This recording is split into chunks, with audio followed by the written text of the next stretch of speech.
We don't need the bloodline from the lower class. Father of my daughter's fiancés looked at us as if we were trash. Today was our first meeting, yet he had constantly mocked us, calling us a post-single mother family. I could bear it if he ridiculed only me, but I couldn't stand him mocking my daughter. I was about to stand up and confront him, but my daughter stopped me. I will move my savings to another bank if you are speaking like that. The man is the head of a local bank. However, to my daughter's words, he laughed sarcastically and said, "Go ahead, do whatever you want." But half a month after this incident, his family would regret this for the rest of their lives. My name is Karen Robinson. My husband passed away when our daughter, Mandy, was in elementary school. Ever since, I've worked at a transport company and raised Mandy by myself. Mandy has started her own business and is managing it quite well. Although we live separately, we're just a 30-minute drive away from each other, so we often spend our days off together. However, lately, I hadn't seen Mandy as much. Even when I ask her out, she often turns me down, saying she's busy. Then, right when I had a hunch, she said, Mom, I want to marry a person I'm dating now. My suspicion turned into certainty, and I was thrilled. While I'd miss Mandy when she gets married, I was more happy than sad. That's great news. Please bring him over sometime. And the young man Mandy brought home was truly wonderful. Hi, nice to meet you. I'm Ethan Mitchell. With a flushed face and nervousness, the young man greeted me while looking straight into my eyes. I was certain from the first look that he'd make Mandy happy. After that, the three of us had a pleasant conversation. Speaking of which, I would like to meet your parents before the engagement. When should I meet them? However, Ethan's face suddenly clouded. About that. What Ethan hesitantly revealed was quite surprising. Ethan's father is the head of a local bank and has always favored his talented elder brothers, often neglecting Ethan. Just before entering high school, Ethan left home and grew up at his uncle's place. Since then, he's been distant from his family. If we meet them, I think they'll make you two feel bad. Ethan said with a saddened expression. But not having a formal introduction. We'll become relatives, and there will surely be occasions where we'll have to meet. I was worried, imagining situations like having to introduce ourselves for the first time at places like funeral. Seeing my concern, Ethan, with a determined face, said, You're right. I'll handle the arrangements. I'll make sure to prevent any unpleasant situations as much as I can. I'm sorry for asking too much. No, it's okay. Ethan replied with a bright smile. At that time, I was too optimistic. They're still family, right? They'll surely celebrate when you decide to get married. I'm sure we can understand each other if we talk. I had such naive thoughts. Then, on the day of the meetup, Mandy and I headed to the designated place. It was one of the fanciest restaurants in the state. I'm nervous. It's my first time in a place like this. Me too, honey. Heart racing, we headed towards the room. Excuse me. And upon opening the room's door, "You're late. Can't po folks tell time." We were met with such a rude greeting. Hey, Dad. Quiet, Ethan. I came here today because you begged me to, all right? That's right. And even Kevin took the time to come. You should be grateful, Ethan. A flamboyantly dressed couple threw sarcastic remarks at Ethan. Beside the couple sat a young man, glaring maliciously at Mandy. I came to see Ethan's fiancée for myself. Seems like she's just right for Ethan's level. What did this guy just say? The shock of such harsh words left us speechless. I heard you're a single mother. Well, yes, why? Ethan's father asked, and I replied without thinking. Then he chuckled disdainfully. Did your husband cheat on you? It's woman's own fault when she gets abandoned. What? Single mothers are always po. You want to marry Ethan because I'm his wealthy father, don't you? I know you're just after the money. Ethan's father glared at Mandy and I as if we were filth. Too bad for you. I won't be giving Ethan a single dime. All of my assets are for Kevin.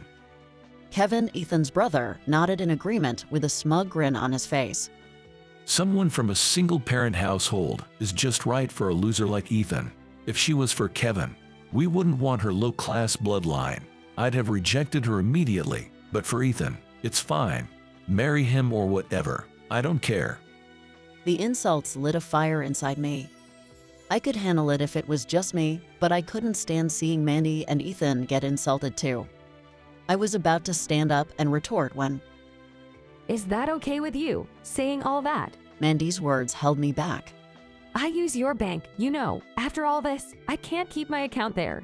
I'll move my savings. Are you okay with that? Mandy challenged Ethan's family with a threatening tone. But they burst into crude laughter. We won't have any problem if a young lady like you closes your account.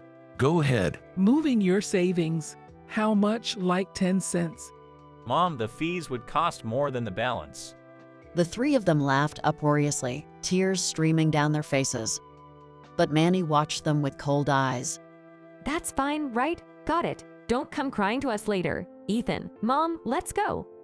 We left the restaurant, leaving the still laughing trio behind. Once outside, Ethan immediately apologized. I'm so sorry. I'm utterly ashamed to have a family like that. Tears filled Ethan's eyes. If you want to break off our engagement after this, I wouldn't blame you. Don't say that, Ethan. I'd never break our engagement. Mandy said forcefully, lifting Ethan's face. Even if you wanted to break it off, I won't let you. You're definitely marrying me. Mandy.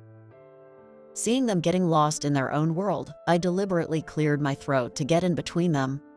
Well, Mandy is not marrying that family. She's marrying you. Karen. If you're up for it, you could even be adopted into our family. If you never want to see your family again, that's totally fine. I'm sorry for insisting on that meet and greet. I guess I was being too optimistic. It's not Ethan who should apologize.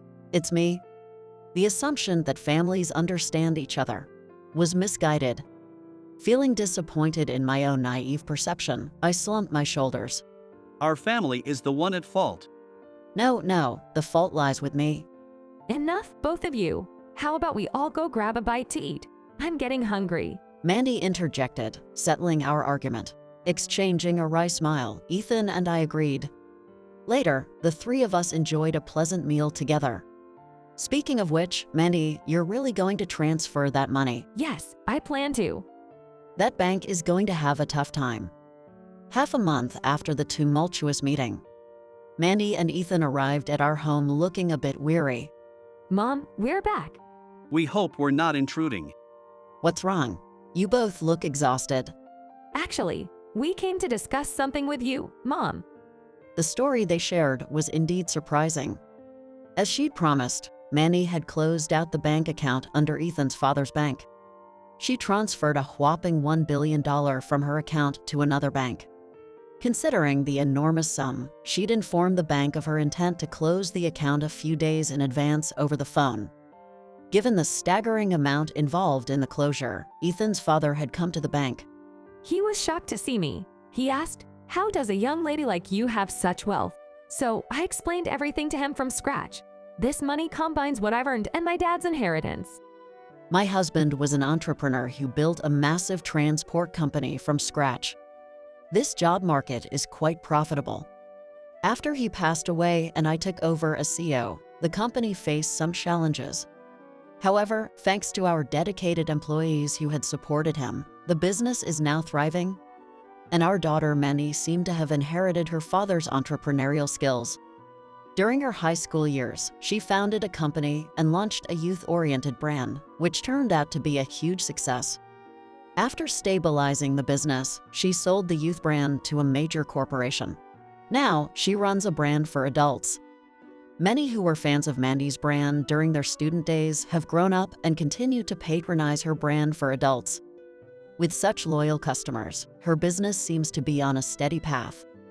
But had Ethan's family not known about Mandy's status as a major depositor before the meeting? Curious, I asked. That's on me. I haven't been in proper touch with my family for years. When I asked them to meet Mandy, I tried telling them about her, but my dad wasn't interested and didn't listen. Plus, my name is pretty common, right? So they probably didn't make the connection. I see, so that's what happened. So you successfully transferred the money. Of course, he was begging, but I closed the account anyway. Sorry, Ethan, but seeing the guy who insulted me as a young lady begging and crying was somewhat satisfying. Ethan gave a wry smile, saying it was no big deal. And actually, I'd always planned to close that account at that bank. The transfer went smoothly. Really? There's been some talk among fellow business owners. Ethan's father had been the bank's CEO for about a decade. Since he took over, it seems the bank had been making some risky moves without considering the financial strength. Consequently, the bank's financial situation had become quite strained in recent years.